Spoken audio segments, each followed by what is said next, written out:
नमस्कार दोस्तों, मैं हूं Jitendra Kumar. The unique classes की इस यूट्यूब चैनल पे आप लोग का स्वागत है। आज हम लोग झारखंड के कृषि से संबंधित पूरी जानकारी प्राप्त करेंगे ताकि आगामी जेपीएससी, जेएसएससी जैसे एग्जाम में यहां से आने वाले प्रश्न आपसे ना छूटे। तो आप इस वीडियो को पूरा देखिएगा। फिर भी अगर कोई क्वेश्चन या कोई कन्फ्यूजन आपके मन में रह जाता है तो आप कमेंट सेक्शन में अपनी प्रतिक्रिया जरूर दीजिएगा। आप कई बार पढ़े होंगे कि झारखंड के कौन कौन ऐसे जिले में कौन कौन ऐसे फसल की उत्पादन अधिक होती है। शायद आपको चीज़ें अभी याद नहीं होगी, लेकिन आज हम आपको ऐसे ट्रिक के माध्यम से चीज़ें बताएंगे ताकि आप इस चीज़ों को नहीं भूलिएगा और अपने एग्जाम हॉल में आने वाले प्रश्न को आप जरूर हल कर पाइएगा। तो चलिए अब हम लोग स्टार्ट करते हैं। स्टार्ट करने से पहले एक प्रश्न आपके मन में जरूर आना चाहिए कि कृषि किसे कहते हैं। अगर कोई पूछे कि कृषि किसे कहते हैं तो आप इसका एक लाइन में डिफिनेशन दे सकते हैं कि भूमि तथा मानव निर्मित संसाधनों का उपयोग करके फसल उत्पादन करने की क्रिया व प्रक्रिया को ही कृषि कहते हैं। चीजें को समझिएगा। हम क्या बताएं आपको कि कृषि किसे कहते हैं। तो कृषि का हम डिफिनेशन लिखें कि भूमि तथा मानव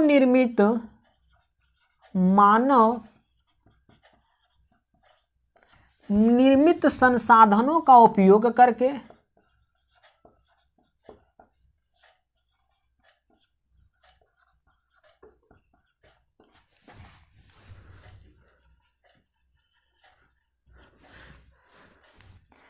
फसल उत्पादन करने की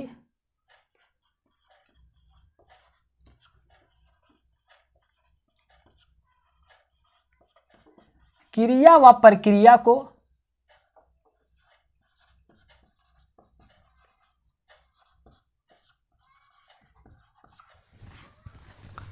कृषि कहते हैं।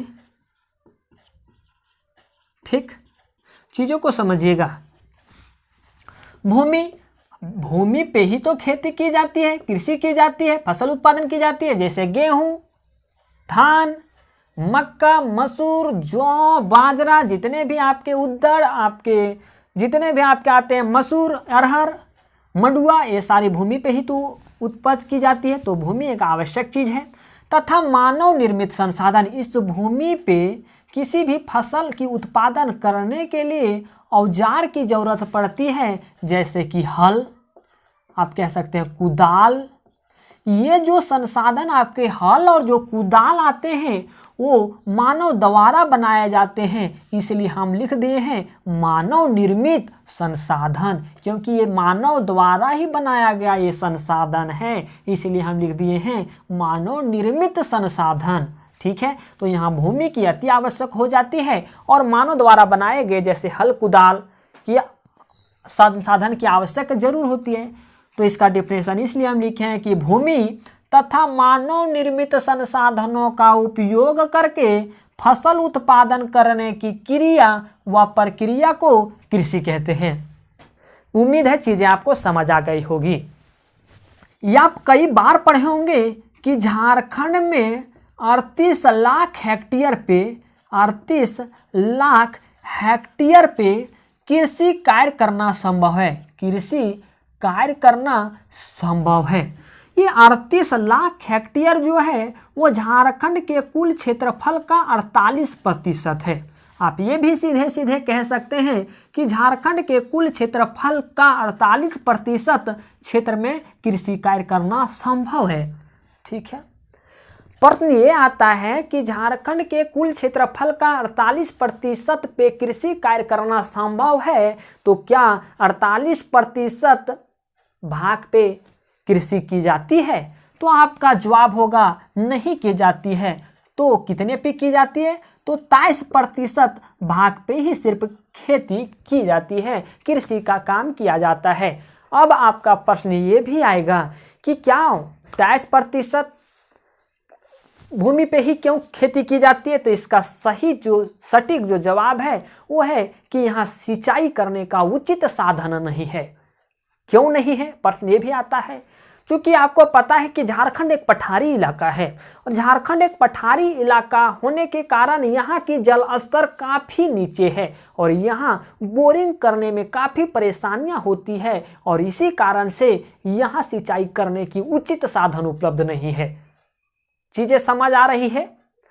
चीज़ें समझ आ रही, आपको समझ आनी चाहिए। तो इसका मेन यही कारण था कि 23% भागों पे ही सिर्फ खेती क्यों की जाती है, क्योंकि यहाँ सिंचाई का उचित साधन उपलब्ध नहीं है। और क्यों नहीं है आपको रीजन बताएं, क्योंकि यहाँ की जल स्तर काफ़ी नीचे है और बोरिंग करना काफ़ी परेशानी वाली बात है, इसलिए यहाँ की सिंचाई की साधन उपलब्ध नहीं है। इसलिए 23% भूमि पे ही सिर्फ खेती की जाती है। आपको पता ये भी होना चाहिए।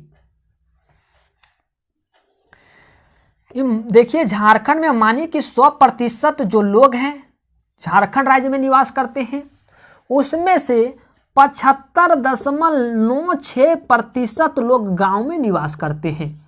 गांव में ही निवास करते हैं, गांव में निवास करते हैं। उसमें से 66.85% जो लोग हैं वो कृषि कार्य पे निर्भर हैं। कृषि कार्य पे निर्भर है, कृषि का काम करते हैं, उसके बाद अपना जीवन यापन करते हैं, कृषि कार्य पे निर्भर है। ठीक है,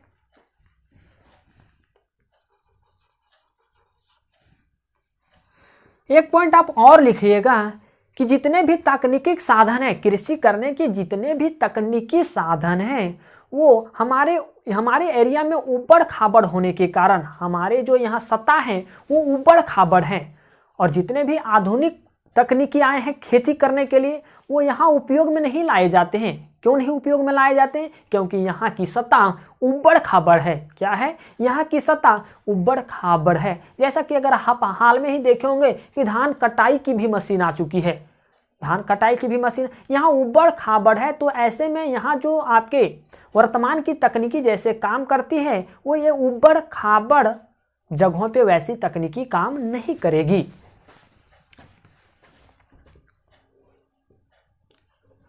चलिए अब हम आपको आंकड़ा की ओर लेके चलते हैं। एक पॉइंट और आप लोग लिखिएगा, चीज़ों को लिखते चलिएगा। झारखंड में अगर देखा जाए 100% खेती की जाती है, उसमें से 60% क्षेत्रों में सिर्फ धान की खेती की जाती है। मान लिया जाए झारखंड के कुल क्षेत्रफल अगर देखा जाए कि 100% क्षेत्रों में खेती की जाती है तो 100% में से 60% में सिर्फ धान की खेती की जाती है। अब बच रहा है 40%। 40% में अन्य खेती की जाती है, जैसे हो गया आपके मंडुआ, उड़द, अरहर, गेहूँ, मक्का, मसूर और अन्य तरह के जो भी फसल उगाए जाते हैं वो 40% के अंतर्गत ही उगाए जाते हैं और 60% के अंतर्गत आपके धान उगाए जाते हैं। और धान सबसे ज़्यादा अगर झारखंड में देखा जाए तो पश्चिम सिंहभूम में उगाया जाता है। पश्चिम सिंहभूम में धान की खेती की जाती है। उम्मीद है जो सारी चीज़ें हम आपको बताना चाह रहे हैं चीज़ों आप समझ पाए होंगे। अब देखिए आंकड़ा, आर्थिक हम समीक्षा 2018-19 की बात करते हैं, जहां तक कि आंकड़ा अभी उपलब्ध है। कुल क्षेत्रफल जो है, कुल कृषि क्षेत्रफल जो है वो 38 लाख हेक्टेयर है। जैसा कि हम आप बताएं, वर्तमान जो प्रतिभूमि है वो 11% है। देखिए आप बड़ा कंफ्यूज होते होंगे, प्रतिभूमि और बंजर भूमि में क्या अंतर है। ये भी बात है कि प्रतिभूमि और बंजर भूमि में क्या अंतर है।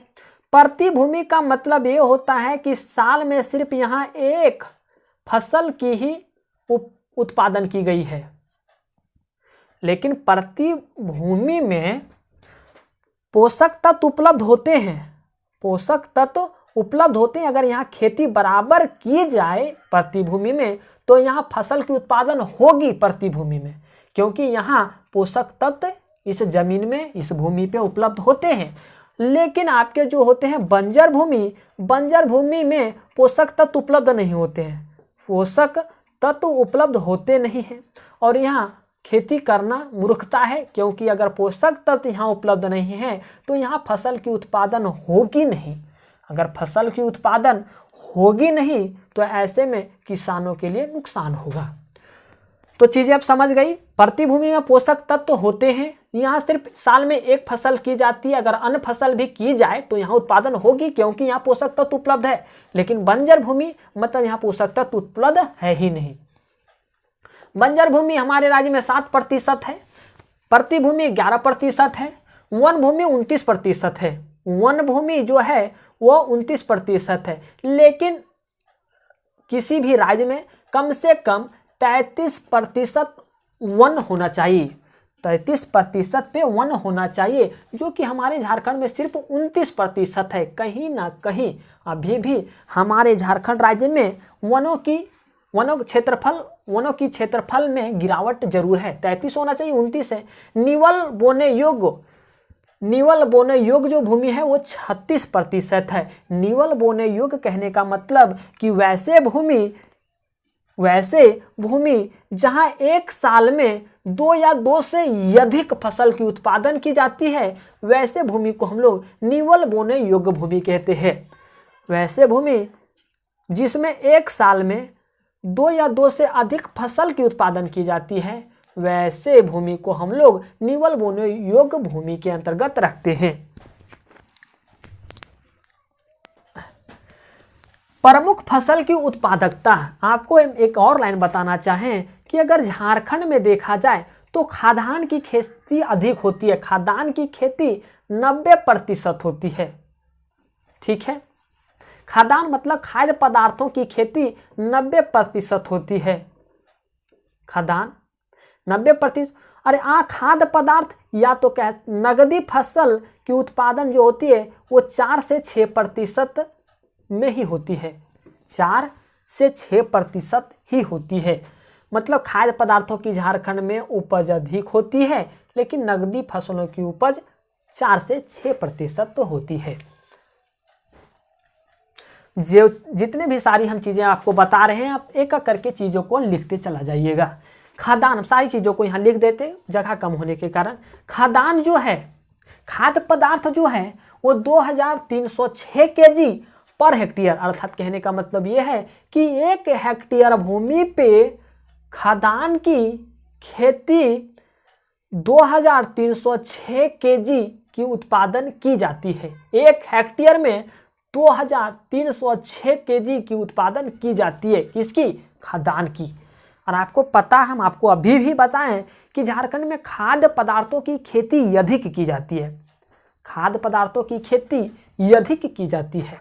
दलहन की खेती जो की जाती है वो देखिए 1 हेक्टेयर में 1114 kg उगाया जाता है। ठीक है, और तिलहन की बात की जाए तो तिलहन 1 हेक्टेयर में 229 kg की उपज होती है। 1 हेक्टेयर में 229 kg की उत्पादन की जाती है। आपको बता दें कि दलहन और तिलहन की जो खेती जो सबसे अधिक होती है वो पलामू में की जाती है। पलामू परमंडल में की जाती है। पलामू परमंडल में की जाती है।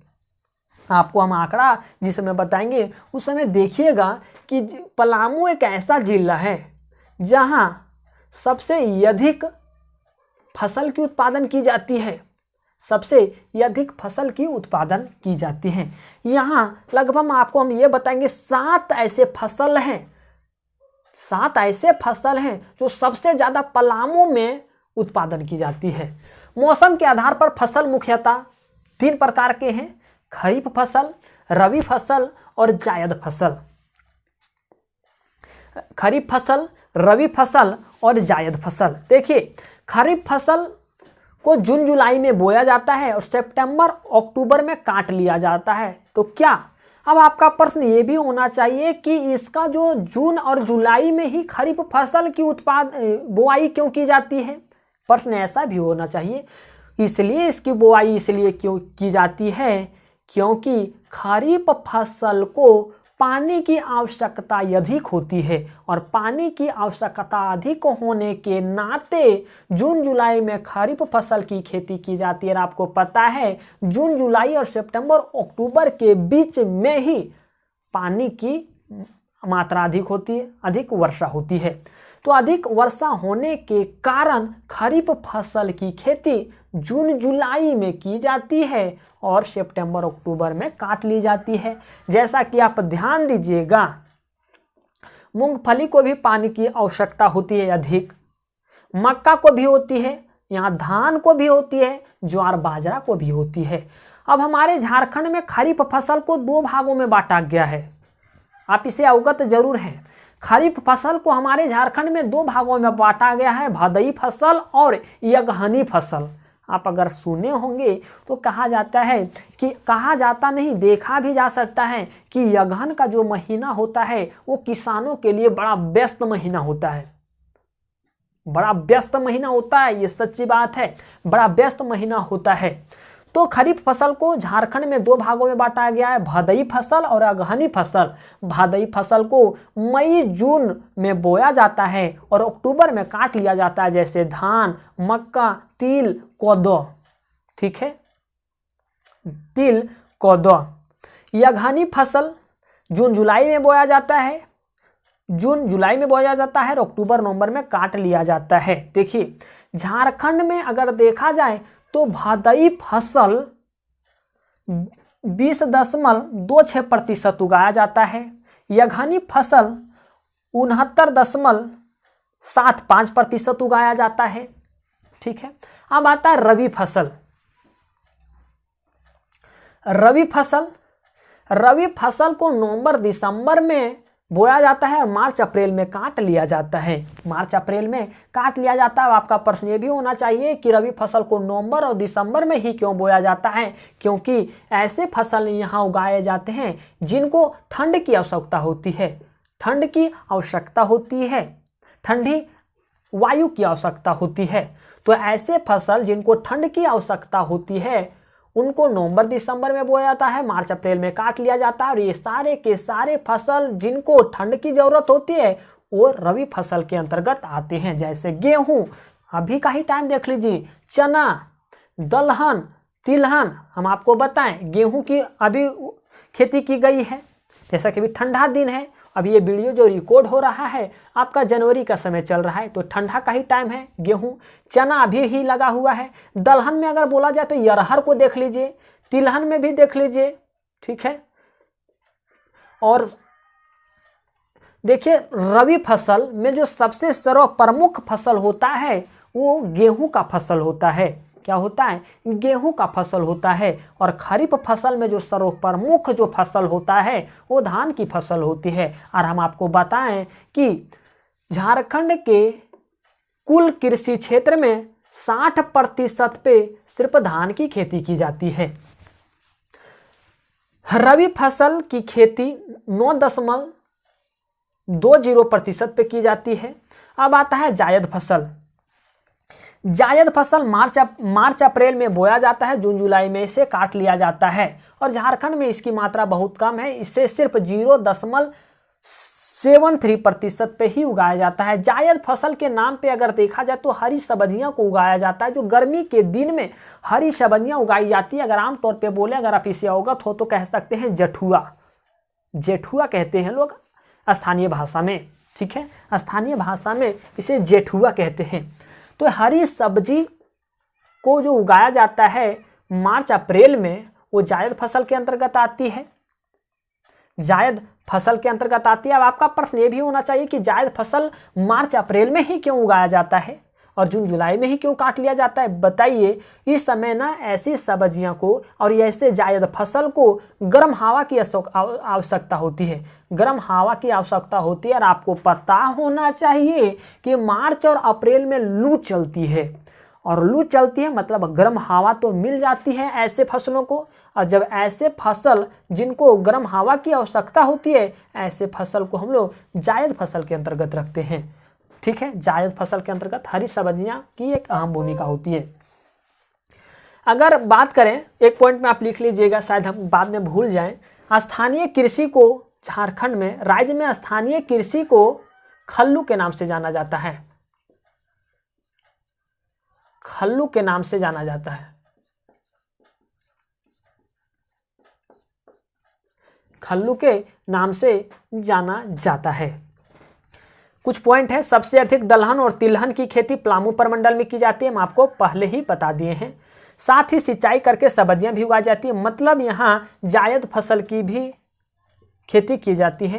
रांची में उत्पादित सब्जियां, रांची में भी उत्पादन की जाती है सब्जी को, लेकिन यहाँ की सब्जी पश्चिम बंगाल भेज दिए जाते हैं और अन्य राज्य में भी भेज दिए जाते हैं। ठीक, उम्मीद है ये चीज़ें आपको समझ आई होगी। फिर भी अगर किसी तरह की डाउट या किसी तरह की परेशानी आपके मन में आ जाती है, उम्मीद है कि ये सारी चीज़ें समझने के बाद अगर आप कोई भी चीज़ या कोई बुक पढ़ते हैं तो आपको यहाँ से सारी चीज़ें समझ जरूर आ जाएगी। एक पॉइंट आता है आपका स्थानांतरण कृषि। तब ये स्थानांतरण कृषि क्या है? तो आप कहिएगा कि वैसी कृषि जो जंगलों को जलाकर तथा जंगलों को साफ करके किया जाता है, वैसे कृषि को हम लोग स्थानांतरण कृषि कहते हैं। ठीक है, जैसे आप देखते होंगे कि कुछ ऐसे जनजाति हैं जो आज इस जगह पे निवास कर रहे हैं, वहीं खेती कर लिए, अगले बार कहीं और दूसरे जगह पे निवास करेंगे, वो वहाँ खेती करेंगे, तो उनका वो अपना भूमि नहीं होता है, वो जंगलों को जला करके कृषि करते हैं या तो जंगलों को साफ करके खेती करते हैं। लेकिन ये देखा जाए तो ये सही नहीं है। सही इसलिए नहीं है क्योंकि आपको हम बताएं कि जंगलों की जो क्षेत्रफल है हमारे राज्य में वो सिर्फ 29% है, होना चाहिए था 33%, होना चाहिए था 33%। किसी भी राज्य को संपन्न होने के लिए सब चीज़ों की मात्रा प्रचुर होनी चाहिए, लेकिन हमारा झारखंड राज्य संपन्न अगर देखा जाए जंगलों के मामले में नहीं है, ये 29% है, 33% होना चाहिए। यहाँ यह हस्तांतरण कृषि करने के लिए लोग जंगलों को भी जला देते हैं। इससे क्या होता है कि वन की विनाश होती है और वनों का क्षेत्रफल धीरे धीरे घटता चला जाएगा और हमारा राज्य की आंकड़ा है जो वनों की आंकड़ा देखा जाए तो कम होती चली जाएगी, तो ये हमारे लिए ठीक नहीं है। चलिए अब हम आपको एक आंकड़ा देते हैं। आंकड़ा ये देंगे कि कौन ऐसे जिले में कौन कौन ऐसे फसल की उत्पादन अधिक होती है, तो आप इस वीडियो पे बने रहें। नेक्स्ट आंकड़ा आपके सामने लेकर के उपस्थित हैं। हम आपको वहां बताए थे हस्तांतरण खेती, हस्तांतरण कृषि। हस्तांतरण कृषि करने वाले लोग को कुरुआ कहते हैं। हस्तांतरण कृषि करने वाले लोग को कुरुआ कहते हैं। वहां आप एक पॉइंट में वहां चीजों को नोट कर लीजिएगा हस्तांतरण कृषि के नीचे। ठीक, एक पॉइंट और नोट कीजिएगा कि धान की उत्पादन जो क्षमता है, धान की उत्पादन क्षमता 930 केजी पर हेक्टेयर है।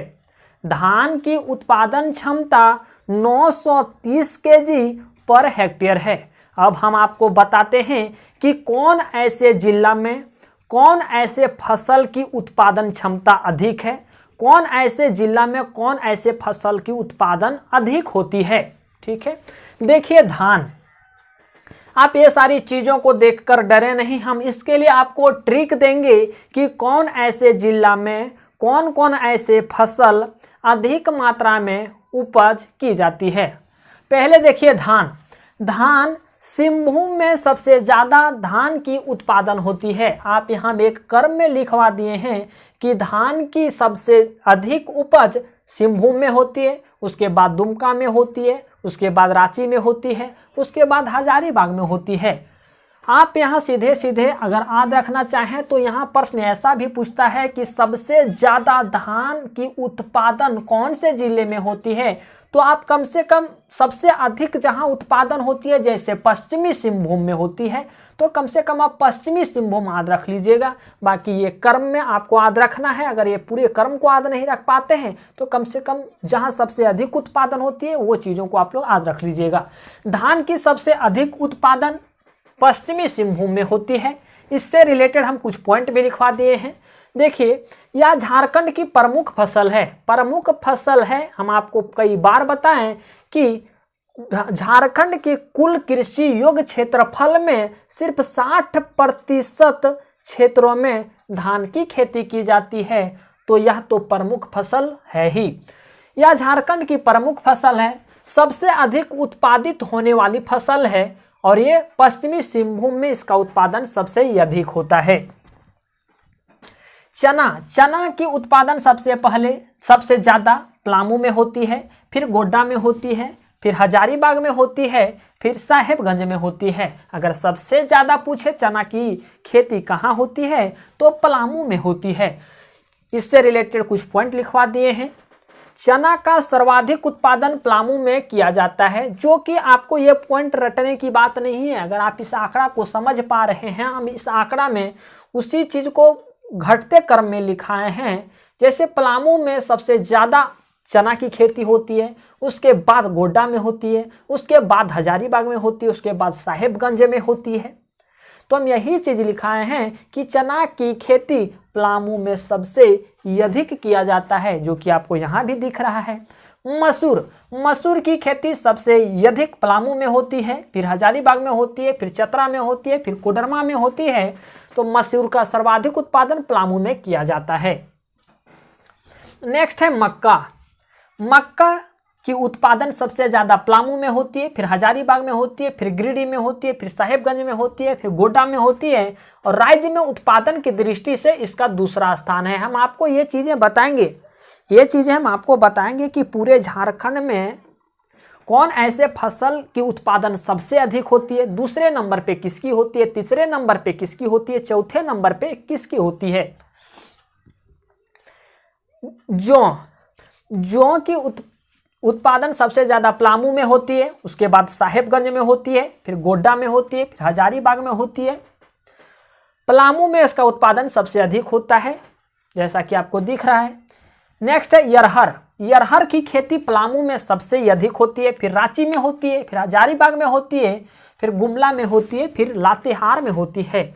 चना के बाद सबसे ज़्यादा पलामू में चना की खेती होती है, और चना के बाद अगर देखा जाए तो अरहर की खेती होती है। अरहर की खेती पलामू में होती है। सबसे ज़्यादा अगर देखा जाए तो चना की खेती होती है, और चना के बाद देखा जाए पलामू में अरहर की खेती होती है। नेक्स्ट है कुर्थी की खेती पलामू में होती है, उसके बाद लातेहार में होती है, फिर रांची में होती है, फिर हजारीबाग में होती है। कुर्थी की खेती लगभग झारखंड के सभी जिलों में होती है, इसलिए हम यहाँ लिखवा दें। इसकी खेती राज्य के सभी क्षेत्रों में होती है। गेहूं सबसे ज़्यादा पलामू में होती है, फिर हजारीबाग में होती है, फिर गोड्डा में होती है। लेकिन गेहूं उत्पादन की दृष्टि से राज्य का गेहूं का तीसरा स्थान है। हम आपको बताएंगे कि कौन से फसल का कौन सा स्थान झारखंड में है। नेक्स्ट है गन्ना की खेती हजारीबाग में, दुमका में, गोड्डा में, साहेबगंज और पलामू में होता है।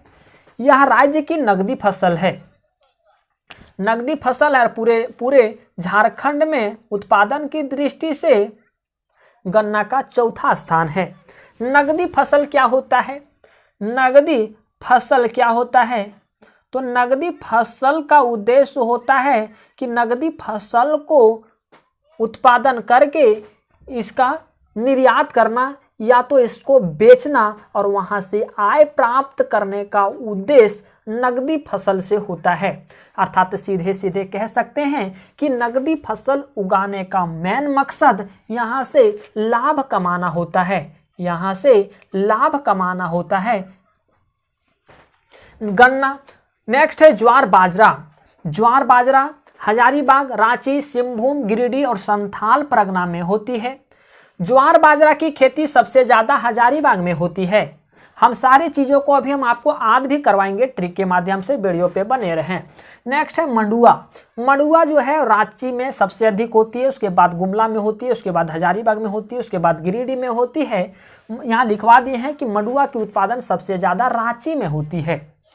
उद्दड़ की उत्पादन सबसे ज़्यादा रांची में होती है, उसके बाद गुमला में होती है, लोहरदगा में होती है, पलामू में होती है। उद्दड़ की उत्पादन सबसे ज़्यादा रांची में होती है। अब चीज़ों को समझिए। आपको समझना ये है कि अगर कोई पूछे कि पूरे झारखंड में सबसे अधिक कौन ऐसे फसल की उत्पादन होती है, अगर कोई पूछे तो आपको बताना है धान की। लेकिन आपको याद भी नहीं रखना है, आपको ये याद रखना है दिमाग। ये आप समझ लीजिए कि आपका ये ट्रिक है, दिमाग ये आपका ट्रिक है। तो सबसे अधिक झारखंड में कौन फसल की उत्पादन होती है? तो डी से धान की होती है। आपको अल्टरनेट चलना है, डी लिए आई नहीं लेना है, उसके बाद एम लेना है, उसके बाद मक्का, दूसरा स्थान किसका है? मक्का का। उसके बाद ये नहीं लेना, उसके बाद जी लेना, उसके बाद गेहूं का, और जी से गन्ना भी आता है, गन्ना। देखिए अगर कोई पूछे कि पूरे झारखंड में कौन ऐसे फसल का उत्पादन सबसे अधिक होता है, तो बोलिएगा धान, पहला नंबर पर धान।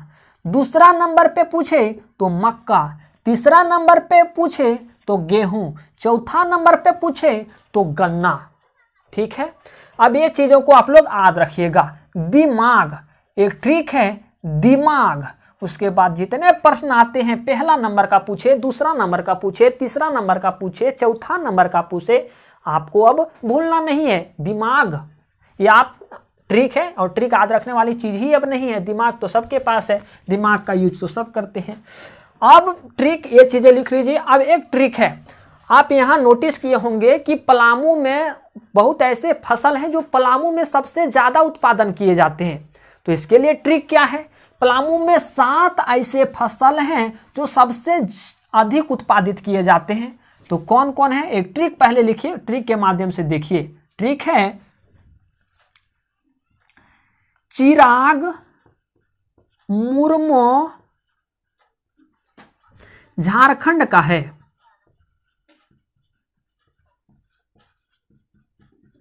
झारखंड का है, ये लिख लिए। पलामू में जितने भी सबसे अधिक फसल उगाए जाते हैं, उत्पादित किए जाते हैं, इस ट्रिक में सब के सब आएंगे। ठीक है, चा से चना, चिराग में चा रहा है, चा से चना। और ये आप लिखिए गा है, यहाँ गा से आप लिखिए गेहूं, हम आपको यहां भी दिखाते हैं। मां से आप लिखिए मक्का,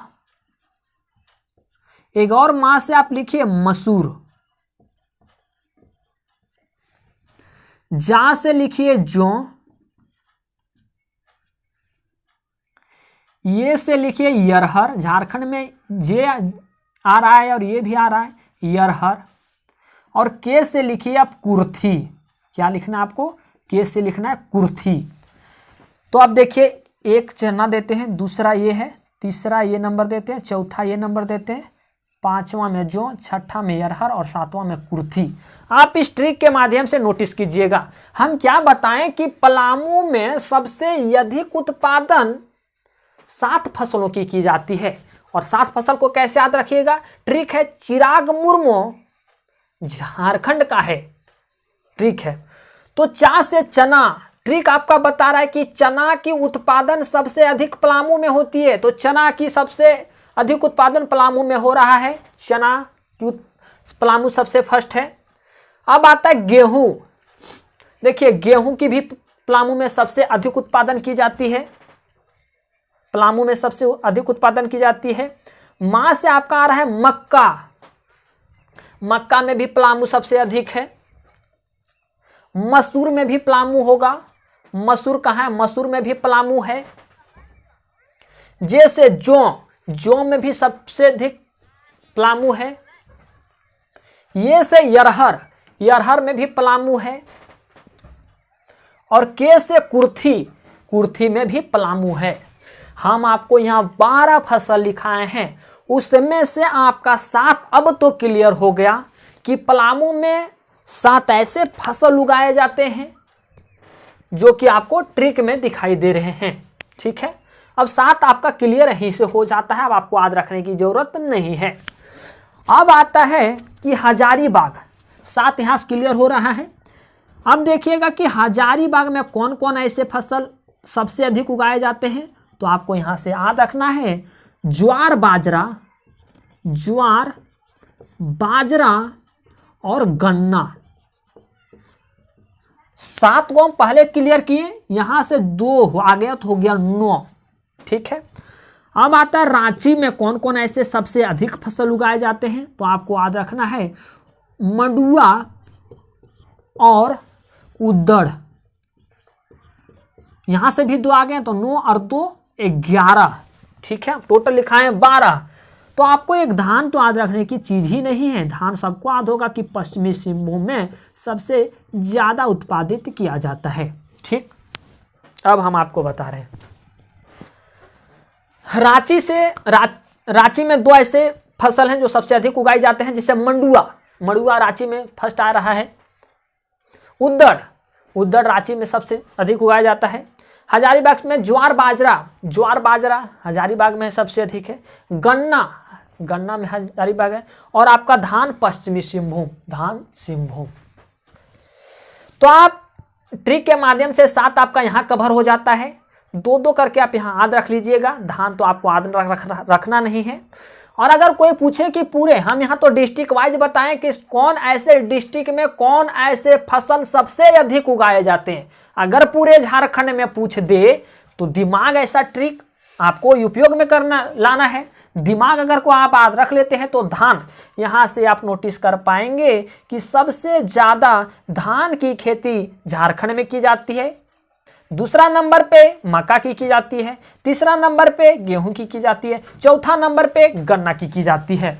जो चीज़ें हम यहाँ लिखा है, यहाँ सब चीज़ें यहाँ मिल रही है। ठीक है, तो आप चीज़ों को यहाँ नोटिस कीजिएगा और आप यहाँ से अच्छे ढंग से चीज़ों को समझ गए होंगे। उम्मीद है आप सारी चीज़ों को यहाँ से समझ गए होंगे। अगर फिर भी किसी तरह की डॉट या किसी तरह की परेशानी आपके मन में आ जाती है तो बेहिचक नीचे दिए गए कमेंट बॉक्स में कमेंट कर सकते हैं। चलिए मिलते हैं एक नए वीडियो में एक नए टॉपिक के साथ।